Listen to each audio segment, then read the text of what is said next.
patient at Healthspot today. So I'm going to check in and hit that I'm feeling sick. I'm going to go ahead and agree to terms of service and privacy. And I'm going to check in with my symptoms. And I'm going to say I have a fever and earache today.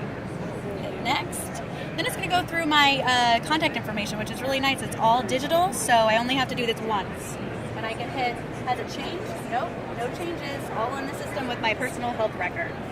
Next, there's always a medical attendant on site to be able to assist me at Not any today. time. We can't afford one at HIMSS, That's right? We have a bag sitting on a chair, but that That's would be a right, medical. that is our attendant. That would be an attendant. The there. bag, The yep. bag. Okay. Typically, they would take the copay and they would check my insurance and check me in. I'm gonna get okay. If I'm with a retail pharmacy that would like to incorporate the Healthspot with any of their wellness cards, I can do that. And we just said it's rolling out in Rite Aid this month or next month. That's right. It's rolling out at the end of May, and we'll be doing 25 So then units to start. you have a choice of pricing here. That's right. So it knows your insurance and says, okay, this would vary presumably based on what your actual copay was. Your high deductible plan. Exactly. What is it? Is the high deductible cost the same as the self-pay? So, correct. Okay. Correct. Yep. It would be self-pay. I'm going to go ahead and hit in-network because I think that's great. You can either choose first available, or I can select from the different providers that are part of our care network. So one of these providers has sort of stood up and said we will be first available. It's not, you're not running your own network. That's right? Correct. Okay. Correct. It's in a group variety of different health systems in that area that would like to get new patients. So it's an extension. It's an extension of the. Okay, great. Yep, of the health go system. ahead, pick one. So go ahead and hit first available, and then it's going to take me through the protocol, So this is the symptom checker. the symptom checker. That's right. It So will what go happens through. if you answer the question there and it sort of goes, okay, there's a problem here? Does it do? Okay, does let's it just cause say, an ambulance? you say, do you have chest pain? Or Yeah. something like that. We would immediately say we cannot treat you at the Healthspot station. We would call 911. Talk to the attendant. Correct. The attendant will be here to assist the patient. Also, the protocols that are built in each health system has those triage type questions to protect from those types of things. Okay. So this is so that the triage comes from the health system, but it's getting most uncomplicated patients inside. Absolutely, Right. and the attendants are also trained to say, are you having chest pain if they're bleeding or they don't have an arm? Someone's got blood coming out of their nose Correct. and their arm has fallen Yeah. off. You get some They're help. not going to Okay. see them here. So, All right. There's So also the- the ability, they can text. So another thing, people wait a lot for their appointments, but as they're in a retail pharmacy, we have the ability to text them and let them know when they're next. So they in can line. go shopping, which I'm sure Rite Aid loves, but yeah. is there a chance that they might be available right then and there? Or? Absolutely. So they can Absolutely. be, what's the average wait time? Average wait time is 15 minutes. It is 15 minutes though, Yep, so it yep. is. And it's- the fastest we've done it is 12 minutes. okay, so it's going to be more than 10 minutes to get someone online, so it's not completely immediate. All right. That's right, yep. But the nice thing is you can actually reserve your spot online beforehand. So Okay. you can go ahead online. So you and can actually go online reserve an and come appointment. back in and make an appointment like anyone else. All right. Absolutely, yep. And then this question is, if you hadn't gone to a Healthspot, where would you have gone? Well, most people would be hitting this button right here, emergency room. So if you think of all the savings, you think of all the way that we can save money with Healthspot and have a great experience, we're going to do that. Okay, so Lisa, you're a patient. Let's go inside. All right, let's walk inside. I'll be the attendant and stick Okay. So the attendant... things in various parts of your anatomy. Let's not go there. Okay. Let's not do that. Okay. So, and if you think I haven't heard that before, then I bet you have I heard it many times. Yes. All right. So the patient's We going don't to claim come in, originality here. and we're gonna have hit start, and it's gonna go ahead and take my vitals. So there's a scale built into the floor here. All right, well, I'll go Go stand ahead the and sail step to on make sure. that. Great. Okay. And then we'll hit next, and then there is the blood pressure cuff here. So if you don't mind assisting me, would you like me to do this? Sure. Well, you can just stick it on. So you an attendant will put it on, or you. The attendant would put it on, I can typically. pretend to be your attendant here. Thank you. Here you go. There you go. Close enough. All right, here. The attendant would go ahead and set this up.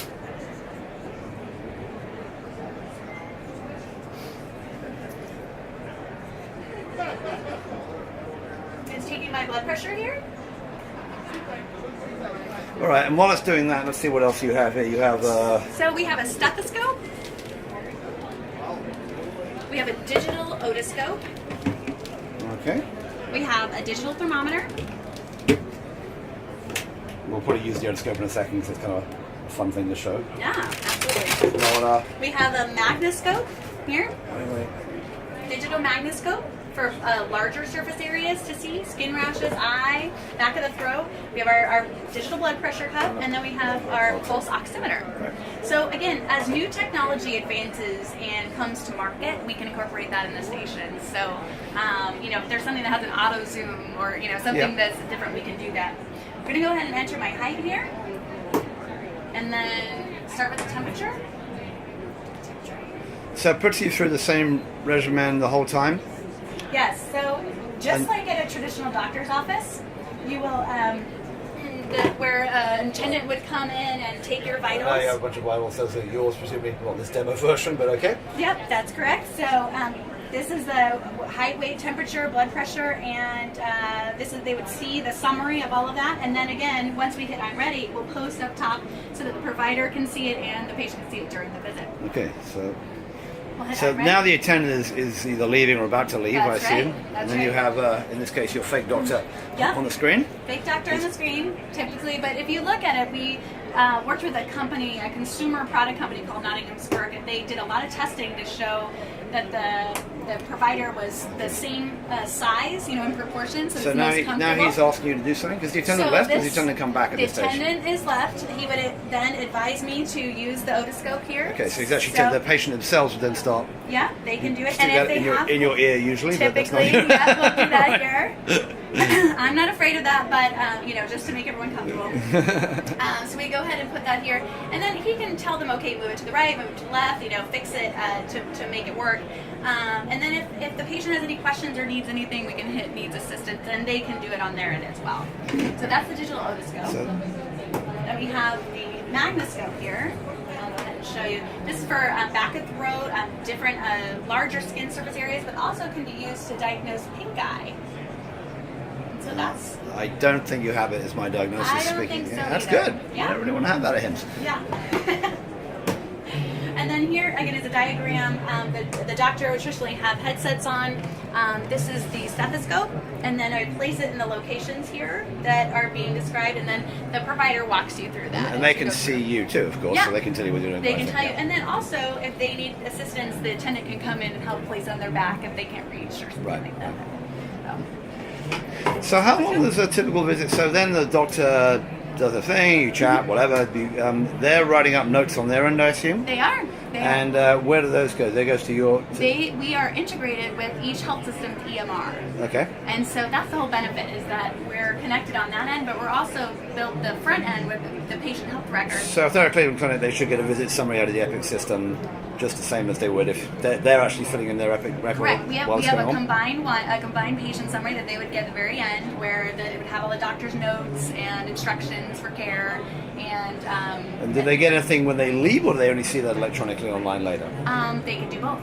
They'll get a printout paper when they leave, and then also they can look up on their in their patient record.